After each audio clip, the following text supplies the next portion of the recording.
find its derivative, kunin muna natin yung inner term. Ito yung inner term.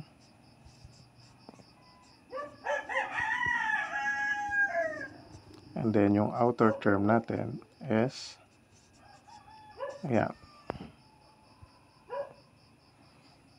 Okay, so i-derive muna natin yung u du over dx.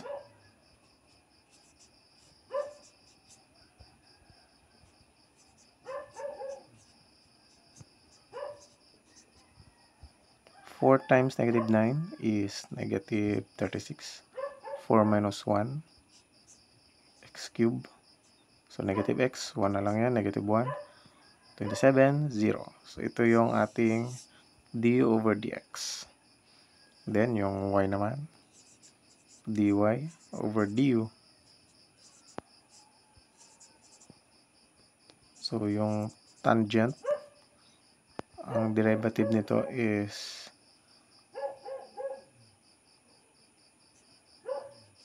secant square. So ayan, ready to substitute. So sulat natin yung formula dito na dy over dx is equal to dy over du times du over dx. Dy over du, secant square.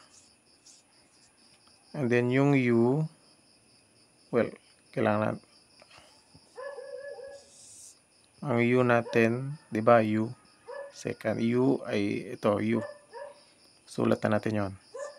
Negative 9x raised to 4 minus x plus 27 times du over dx. Ito yon, du over dx. Negative 36x cubed minus 1.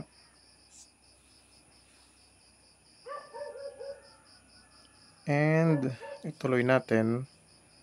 So yung derivative nito is, so multiply natin yan, magiging negative 36x cubed minus 1 secant square and negative 9x raised to 4 minus x plus 27. So yan ang derivative